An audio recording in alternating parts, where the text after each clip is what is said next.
আসসালামু আলাইকুম ওয়া রাহমাতুল্লাহি ওয়া বারাকাতুহু। প্রিয় দর্শক ভাই ও বোনেরা, আশা করি সবাই আল্লাহর রহমতে ভালো আছেন।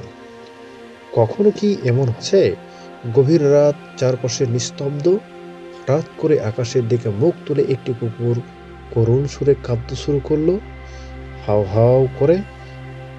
মুহূর্তের বুকের ভেতরটা কেমন যেন শীতল ভয় নেমে আসে, তাই না? প্রশ্ন জাগে মনে, কুকুর কি কিছু অদৃশ্য জিনিস দেখেছে? ইসলামে কি এর কোনো ব্যাখ্যা আছে? এটা কি কোনো অশুভ সংকেত? ইত্যাদি আপনার মনে প্রশ্ন আসতে পারে। আজকের এই ভিডিওতে আমরা জানব ইসলামী দৃষ্টিকোণ থেকে মাঝরাতে কুকুর কাদার প্রকৃত কারণগুলো কি কি, হাদিসে কি বলা হয়েছে, কি সত্য আর কি সংস্কার, সবকিছুই থাকছে আজকের এই ভিডিওটিতে শেষ পর্যন্ত দেখবেন, কারণ শেষ অংশটি প্রত্যেক মুসলমানের জন্য জানা অবশ্যই খুবই জরুরি। চলুন আমরা জেনে নেই সেই গল্পের মাধ্যমে কিছু হাদিস। কুকুর ও গাধা সম্পর্কে রাসূল সাল্লাল্লাহু আলাইহি ওয়াসাল্লামের বিভিন্ন হাদিস রয়েছে। এ বিষয়ে হযরত আবু হুরায়রা রাদিয়াল্লাহু তাআলা বলেন, রাসূল সাল্লাল্লাহু আলাইহি ওয়াসাল্লাম বলেছেন, রাতে যখন তোমরা কুকুরকে ঘেউ ঘেউ বা গাধার ডাক শুনবে, তখন আল্লাহর কাছে আশ্রয় চাইবে, কারণ তারা শয়তানকে দেখতে পায়। সহিহ বুখারী ও সহিহ মুসলিম শরীফে এটি হাদিসটি রয়েছে। এটি একটি সহিহ হাদিস, অর্থাৎ ইসলামের দৃষ্টিতে কুকুর ও গাধা এমন কিছু সৃষ্টি দেখতে পায় যা মানুষের চোখে অদৃশ্য হয়ে থাকে। এরপরে কুকুর কি জিন বা শয়তান দেখতে পায়? ইসলামে বিশ্বাস করা হয় জিন ও শয়তান মানুষের চোখে দেখা যায় না, কিন্তু কিছু প্রাণী তাদের অনুভব বা দেখতে পারে।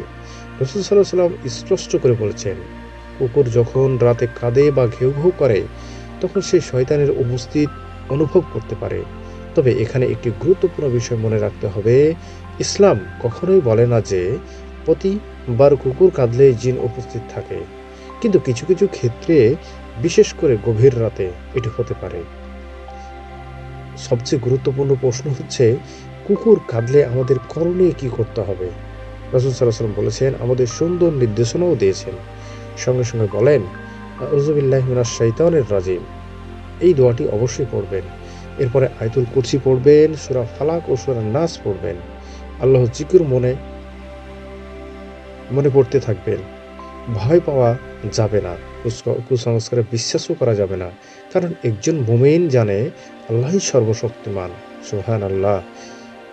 গ্রাম বাংলার প্রচলিত আছে, কুকুর কাঁদলে মৃত্যু হবে, অমঙ্গল আসবে, বাড়িতে বিপদ নেমে আসবে। ইসলাম এসব বিশ্বাসের সমর্থন করে না। রাসূল সাল্লাল্লাহু আলাইহি ওয়াসাল্লাম এই প্রসঙ্গে বলেছেন, অশুভ কিছুই নেই, সহিহ হাদিস, সবকিছু আল্লাহর ইচ্ছা মতোই ঘটে। কুকুরের কান্না কখনো ভবিষ্যৎ নির্ধারণ করে না। ইসলামে বলা হয়েছে আরও, যেখানে কুকুর ও ছবি থাকে সেখানে রহমতের ফেরেশতা প্রবেশ করতে করে না। এ কারণে কিছু আলেমও বলেন, যেখানে শয়তানের আনাগোনা বেশি সেখানে কুকুর অস্থির আচরণ করতে পারে। তবে আবারও বলছি, সব ক্ষেত্রে নয়, এটি সম্ভব একটি ব্যাখ্যা। এরপরে ইসলাম আমাদের শিখিয়েছে অদৃশ্য জগৎ আছে, আবার বাস্তব কারণও আছে। কুকুরের কান্নার পেছনে থাকতে পারে স্বভাবগত আচরণ, শব্দ বা গন্ধ, অথবা শয়তানের উপস্থিত। একজন মুমিন সবকিছুর সমাধান খুঁজে আল্লাহকে স্মরণ করে। সুবহানাল্লাহ।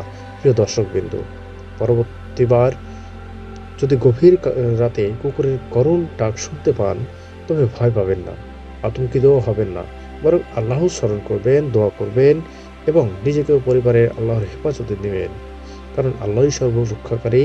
এটাই মানতে হবে এবং বিশ্বাস করতে হবে। ভিডিওটি যদি আপনার ঈমান বৃদ্ধি করে থাকে, তাহলে অবশ্যই একটি লাইক দিবেন। এমন আরও ইসলামিক জ্ঞানমূলক ভিডিও পেতে চ্যানেলটিকে সাবস্ক্রাইব করবেন। বেল আইকনটি অন করে রাখুন। কমেন্টে জানান, আপনি কি আগে এই হাদিসটি জানতেন? পরবর্তী ভিডিও আবার দেখা হবে ইনশাআল্লাহ।